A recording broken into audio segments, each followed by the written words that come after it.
राधे राधे मित्रों, आज मैं आपको भगवान श्री कृष्ण और कुम्हार की एक प्रेम भरी कहानी सुनाने चल रही हूँ। तो चलिए शुरू करते हैं इस कहानी को।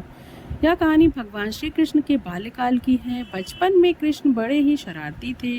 आए दिन कृष्ण भगवान के नए नए उलाहने रोज यशोदा मैया के पास आते थे। उन्हें उलझनों से तंग आकर एक दिन यशोदा मैया छड़ी लेकर के भगवान कृष्ण के पीछे दौड़ी और मैया से भागते भागते गोविंदा एक कुम्हार के घर में घुस गए। उस वक्त कुम्हार अपने काम में व्यस्त था, पर जब कुम्हार की दृष्टि भगवान पर पड़ी तब वह बड़ा ही प्रसन्न हो उठा।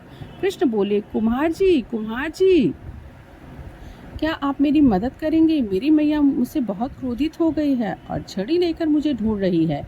कुछ समय के लिए मुझे कहीं छिपा दीजिए। कुम्हार भगवान श्री कृष्ण के अवतार स्वरूप से अवगत था। उसने तुरंत कृष्ण जी को बड़े से मिट्टी के घड़े के नीचे छुपा दिया। कुछ समय के बाद जब यशोदा मैया वहां आकर के उस कुम्हार से पूछने लगी कि मेरे कृष्ण को आपने देखा है? क्यों रे कुम्हार, क्या तूने मेरे कान्हा को कहीं देखा है? तो कुम्हार ने जवाब दिया, नहीं मैया, मैंने नहीं देखा। कुम्हार और यशोदा के बीच हो रही संवाद भगवान श्री कृष्ण गौर से सुन रहे थे। फिर माता यशोदा वहां से चली गई। तब कान्हा बोले, कुम्हार जी, मेरी माता यदि चली गई हो तो मुझे उस घड़े के बाहर निकालिए। कुम्हार बोला, ऐसे नहीं भगवान, पहले आपको मुझे वचन देना होगा कि आप मुझे 84 लाख योनियों के बंधन से मुक्त कर देंगे। कुम्हार की यह बात सुन करके कृष्ण जी मुस्कुराए। कुम्हार को उन्होंने वचन दे दिया कि मैं तुम्हें 84 लाख योनियों से के बंधन से मुक्त कर दूंगा। अब तो मुझे बाहर निकालो। कुम्हार बोला, मुझे अकेले को नहीं प्रभु, मेरे परिवार को 84 लाख योनियों के बंधन से आपको मुक्त करना होगा, तो ही मैं आपको बाहर निकालूंगा। इस पर कृष्ण बोले, ठीक है भैया, मैं उन्हें भी 84 लाख योनियों के बंधन से मुक्त करने का वचन देता हूँ।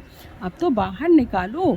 अब कुम्हार बोला, बस प्रभु जी, एक विनती और है, उसे पूरा करने का वचन दे दें तो मैं आपको तुरंत ही शीघ्र इस घड़े के बाहर निकाल दूंगा।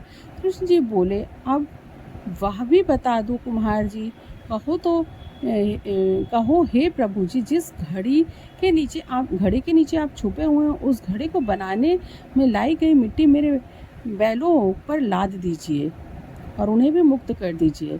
मुक्त करने का कृष्ण जी ने उन्हें भी वचन दे दिया। कृष्ण भगवान ने कुम्हार का प्राणी प्रेम देखकर उन बैलों को भी मोक्ष देने का वचन दिया। कान्हा बोले, अब तुम्हारी सब इच्छाएं पूर्ण हो गई हैं, मुझे बाहर निकाल दो। भगवान, बस एक अंतिम इच्छा शेष रह गई है, वह यह है कि जो भी जीव हम दोनों के बीच के संवाद को सुनेगा, उसे आप भी इस जन्म मृत्यु के बंधन से मुक्त कर दो। बस यही वचन दीजिए, तभी मैं आपको इस घड़े के बाहर निकाल दूंगा। कुम्हार की ऐसे बातों को सुनकर भगवान श्री कृष्ण ने उनकी सच्चे प्रेम की भावना को देखकर कृष्ण भगवान अति प्रसन्न हुए और उन्होंने कुम्हार को तथास्तु कह दिया। फिर जाकर कुम्हार ने बाल कृष्ण को घड़े के बाहर निकाला। फिर उनको साष्टांग प्रणाम करके चरण धोए और वह चरणामृत प्राशन करके वह पूरे घर में उसका छिड़काव किया। अंत में कुम्हार प्रभु श्री कृष्ण को गले से लगाकर इतना रोए और उन्हीं में विलीन हो गए। फ्रेंड्स, आपको यह कथा कैसी लगी कमेंट सेक्शन में ज़रूर बताइएगा। ऐसे ही मेरे चैनल के साथ जुड़े रहिए और ऐसे ही धार्मिक कथाओं को मैं आपके सामने प्रस्तुत करूँगी। थैंक्स।